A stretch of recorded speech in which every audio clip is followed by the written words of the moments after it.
11 నెలలైన అందని death certificate. Apply చేసిన 3 నెలలకి డెత్ సర్టిఫికేట్ ఇవ్వాలి అన్న నిబంధనలు తొంగలో తొక్కుతున్న అధికారులు. ఇది మెదక్ జిల్లా కేంద్రంలోని తహసీల్దార్ కార్యాలయం తీరు. మెదక్ మండలం ర్యాలమడుగు గ్రామానికి చెందిన ఎల్టం వెంకటరెడ్డి తండ్రి మల్లారెడ్డి డెత్ సర్టిఫికేట్ కోసం నానా రకాల తిప్పలు పడుతున్నారు. స్వర్గీయ మల్లారెడ్డి డెత్ సర్టిఫికేట్ కోసం ఫిబ్రవరి 16వ తేదీ 2023న ఆన్లైన్లో అప్లై చేశారు. అప్లై చేసిన తేదీ నుండి 17 మార్చి 2023 వరకు బాధితునికి డెత్ సర్టిఫికేట్ ఇవ్వాల్సి ఉంటుంది. కానీ తహసీల్దార్ కార్యాలయం అధికారుల నిర్లక్ష్యం కారణంగా బాధితుని సకాలము డెత్ సర్టిఫికేట్ ఇవ్వడానికి 11 నెలలుగా కార్యాలయం చుట్టూ తిప్పుతున్నారు.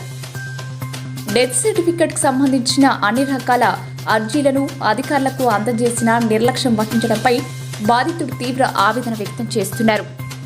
తన తండ్రి డెత్ సర్టిఫికేట్ సకాలంలో అందకపోవడంతో ఎన్నో రకాల బెనిఫిట్స్ కోల్పోయానని బాధిత కుటుంబం రోధిస్తూ పేర్కొంది. తనకు జరిగిన నష్టాన్ని అధికారులే భరించాలని న్యాయం కోసం బాధితుడు వెంకటరెడ్డి చరణ్ టీవీని ఆశ్రయించారు.